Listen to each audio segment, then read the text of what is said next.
नमस्कार दोस्तों, स्वागत है आप सभी का आपके अपने YouTube channel GK search engine पर। आज है 9 अक्टूबर और 9 अक्टूबर से रिलेटेड राजस्थान करंट अफेयर्स के जितने भी इम्पोर्टेंट क्वेश्चन हैं सभी हम इस वीडियो में डिस्कस करने वाले हैं। तो पूरा वीडियो बहुत ध्यान से देखना और वीडियो के एंड में मैं आपसे क्वेश्चन पूछूंगा जिसका आंसर आपको कमेंट बॉक्स में देना है।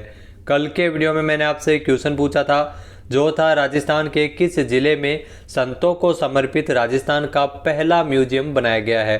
तो उदयपुर में ये म्यूजियम बनाया गया है, यानी कि सी ऑप्शन इसका बिल्कुल सही था। जिन दोस्तों ने सी ऑप्शन कमेंट बॉक्स में सही जवाब दिया था उनको हार्दिक शुभकामनाएं। जिलों की नगरी उदयपुर में पर्यटकों के लिए एक और नया आयाम स्थापित किया गया है। राजस्थान का पहला ऐसा म्यूजियम बनाया गया है जिसमें देश के 65 विद्वान संतों को एक साथ न सिर्फ आप देख पाएंगे बल्कि इनकी जीवनी के बारे में भी पढ़ पाएंगे। संतों को समर्पित ये राजस्थान का पहला म्यूजियम है जो उदयपुर में बना है। इसकी शुरुआत शहर के सामोर बाग के पास हुई है जिसका नाम प्रताप वैक्स म्यूजियम रखा गया है। यहाँ पर मिट्टी और माइबर से निर्मित 65 संतों की मूर्तियों को रखा गया है। इसकी शुरुआत 27 सितंबर को हुई है और यह म्यूजियम पर्यटक सहित जो शहरवासियों के लिए 27 सितंबर से खोला गया है। चलिए स्टार्ट करते हैं आज के करंट अफेयर्स। पहला क्वेश्चन है, हाल ही में 8 अक्टूबर को भारत की सबसे luxury train palace on wheels को हरी झंडी दिखाकर किसने रवाना किया। तो सीएम अशोक गहलोत द्वारा इसे रवाना किया गया है, यानी कि ए ऑप्शन इसका बिल्कुल सही है। आइए जानते हैं इंपॉर्टेंट फैक्ट्स। तो भारत की सबसे लग्जरी ट्रेन मानी जाती है पैलेस ऑन व्हील्स, जिसे एक बार फिर से पटरी पर दौड़ने को तैयार है।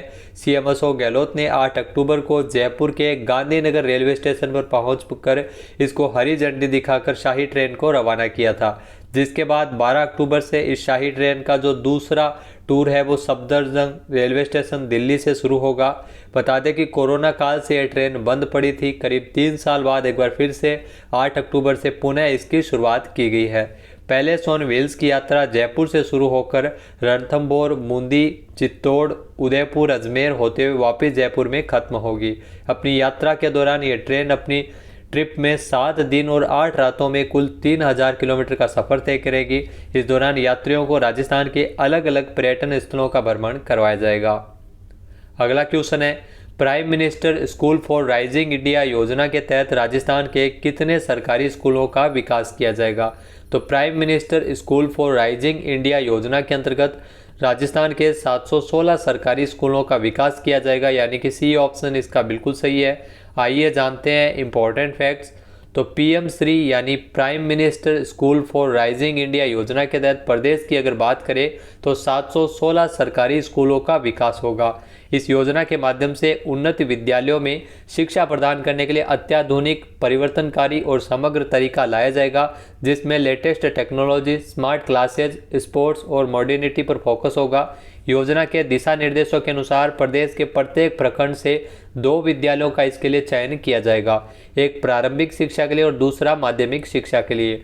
स्कूलों द्वारा ऑनलाइन चैलेंज पोर्टल के माध्यम से आवेदन किए जाएंगे और पोर्टल 1 अक्टूबर से शुरू हो चुके हैं। शिक्षा व्यवस्था में सुधार से फैकल्टी भी बढ़ेगी और शिक्षा का स्तर भी सुधरेगा। केंद्रीय शिक्षा मंत्री धर्मेंद्र प्रधान ने जून 2022 में पीएम श्री योजना शुरू किए जाने की घोषणा की थी और इस योजना को साल 2022-23 से लेकर 2026-27 तक अनुमोदित किया गया है। 5 साल के लिए 27,360 करोड़ रुपए का बजट इस योजना के लिए रखा गया है और राजस्थान पर करीब 1500 रुपये का बजट है वो रखा गया है। राजस्थान स्कूल शिक्षा परिषद के अनुसार इसमें स्कूलों के चयन की प्रक्रिया त्रिस्तरीय होगी। यूडाइस प्लस डेटा के आधार पर इसमें स्कूलों का चयन किया जाएगा और योजना के तहत निर्धारित मापदंडों को पूरा करने वाले स्कूलों को इसमें चुना जाएगा। राजस्थान की पहली non resident Rajasthani NRR policy को किसने लॉन्च किया है। तो सीएम अशोक गहलोत ने राजस्थान की पहली नॉन रेजिडेंट राजस्थानी जो एनआरआर पॉलिसी को लॉन्च किया है, यानी कि ए ऑप्शन इसका बिल्कुल सही है। आइए जानते हैं इंपॉर्टेंट फैक्ट्स। तो हाल ही में जयपुर के जेईसीसी में 8 अक्टूबर को आयोजित किए गए इन्वेस्ट राजस्थान समिट 2022 के तहत ही नॉन रेजिडेंट राजस्थानी यानी एनआरआर कॉन्क्लेव सत्र को सीएम अशोक गहलोत ने संबोधित किया था और इसी दौरान जो पहली non resident Rajasthani NRR policy को सीएम अशोक गहलोत ने लॉन्च किया है। इसके अलावा राजस्थान फाउंडेशन की वेबसाइट भी लॉन्च की गई है। राजस्थान के लोग कहीं भी रहे, राजस्थान से उनका दूर नहीं जा सकते। इन्वेस्ट समिट में प्रवासी राजस्थानियों की उपस्थिति में मातृभूमि के प्रति प्रेम एवं समर्पण को दर्शाती है। तो राजस्थान से जुड़ाव के लिए साल 2000 में राजस्थान फाउंडेशन की स्थापना की गई थी और इसके जो आयुक्त धीरज श्रीवास्तव ने बताया कि इस समिट में सामाजिक सरोकार से जुड़े करीब 300 करोड़ रुपए के MOU हस्ताक्षरित किए गए थे। नेक्स्ट क्वेश्चन है, हाल ही में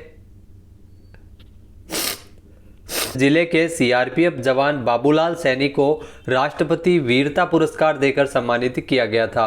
तो बाबूलाल सैनी का संबंध है वो राजस्थान के झुंझुनू से है, जिन्हें हाल ही में सम्मानित किया गया है, यानी कि सी ऑप्शन इसका बिल्कुल सही है।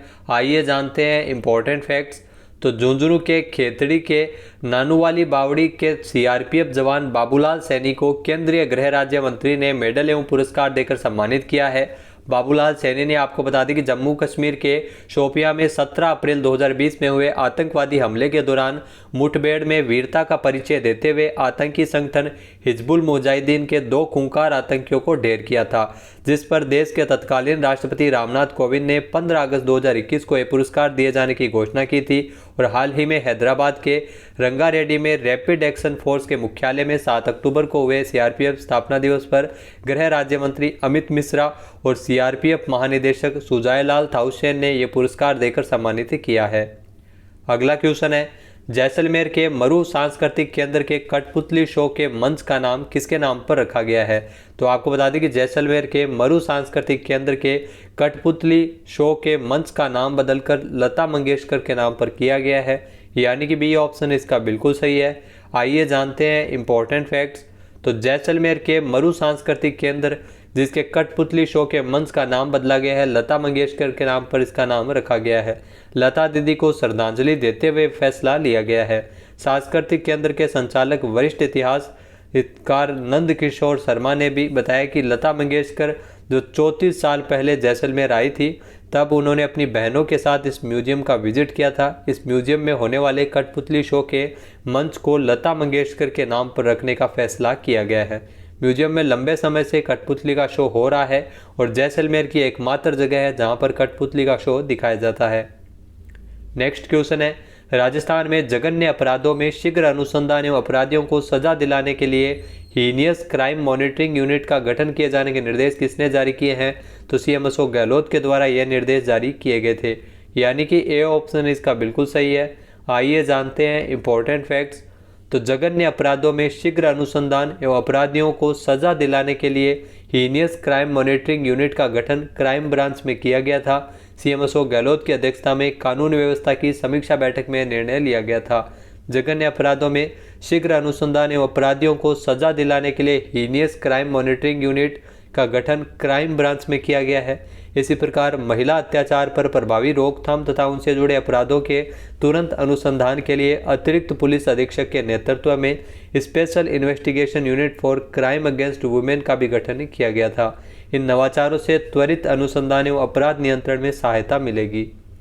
नेक्स्ट क्वेश्चन है, हाल ही में राजस्थान के किस जिले में MDM अस्पताल में टेली ट्रॉमा सुविधा शुरू हुई है? तो मथुरा दास माथुर अस्पताल जोधपुर में टेली ट्रॉमा सुविधा की शुरुआत की गई है, यानी कि ए ऑप्शन इसका बिल्कुल सही है। आइए जानते हैं इंपॉर्टेंट फैक्ट्स। तो जोधपुर शहर से दूर दुर्घटना पीड़ितों को अब टेली ट्रॉमा का इलाज मिल सकेगा। 31 अगस्त को जोधपुर के MDM यानी मथुरा दास माथुर अस्पताल में टेली ट्रॉमा सुविधा की शुरुआत की गई है। फिलहाल इसे प्रायोगिक तौर पर शुरू किया गया है और बाद में इसका दायरा भी बढ़ाया जाएगा।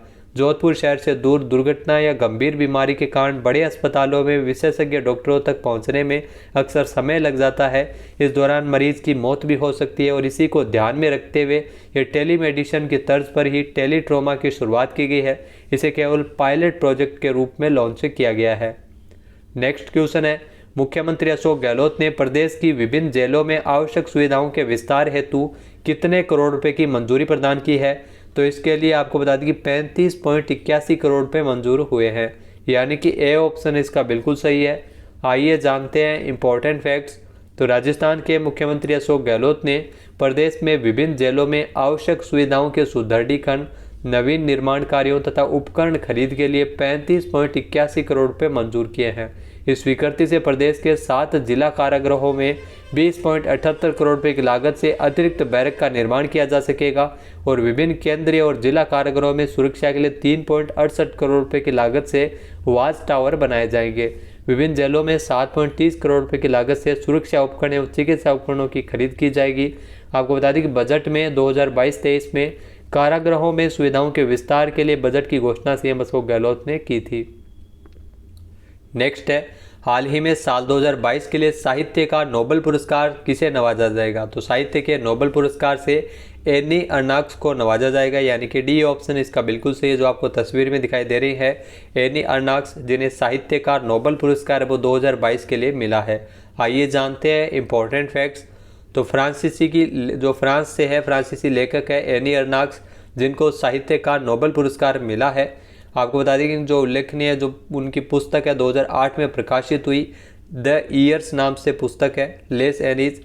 और 2021 की अगर बात की जाए तो 2021 में ये पुरस्कार व्यक्ति और समाज पर प्रवासन के कारण पड़ने वाले प्रभावों के बारे में लिखने के लिए जो तंजानिया में जन्मे यूके आधारित लेखक अब्दुल रज़ाक गुरनाह को, जी हाँ, अब्दुल रज़ाक गुरनाह को 2021 में पुरस्कार मिला है और एनी अर्नाक्स को साल 2022 के लिए पुरस्कार दिया गया है।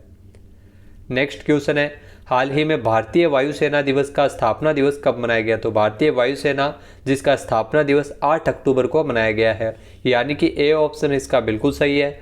आइए जानते हैं इंपॉर्टेंट फैक्ट्स। तो भारत में वायुसेना की स्थापना के उपलक्ष्य में भारत है वो हर साल 8 अक्टूबर को वायुसेना दिवस मनाया जाता है। भारत में भारतीय वायुसेना की स्थापना 8 अक्टूबर 1932 को ब्रिटिश साम्राज्य द्वारा उस अंग्रेजों के शासनकाल में की गई थी। 2022 में भारतीय वायुसेना जो 8 अक्टूबर को चंडीगढ़ में एक शानदार परेड और फ्लाई पास्ट के साथ अपना 90वां स्थापना दिवस मनाया है। इसके अलावा वायुसेना के जो वर्तमान में प्रमुख है वो है VR चौधरी। अब बात कर लेते हैं आज के हमारे क्विज की। तो आज का हमारा क्विज है, हाल ही में इन्वेस्ट राजस्थान समिट में अडानी ग्रुप ने राजस्थान के किस जिले में एक क्रिकेट स्टेडियम बनाए जाने की घोषणा की है? एक बार फिर से सुनिएगा, हाल ही में इन्वेस्ट राजस्थान समिट के दौरान अडानी ग्रुप के द्वारा राजस्थान के किस जिले में एक क्रिकेट स्टेडियम बनाया जाएगा? इसका सही आंसर आपको कमेंट बॉक्स में देना है। और अगर ये वीडियो आपको पसंद आए तो इसे लाइक और शेयर करना बिल्कुल न भूलेगा। चैनल पर नए हैं, सब्सक्राइब नहीं किया है तो अभी सब्सक्राइब बटन पर क्लिक करें। इस वीडियो की जो PDF फाइल है वो आप वीडियो के डिस्क्रिप्शन बॉक्स से डाउनलोड कर सकते हैं और इस क्वेश्चन का आंसर आप वोट करके भी कर सकते हैं। वीडियो देखने के लिए धन्यवाद। जय हिंद, जय भारत, जय राजस्थान।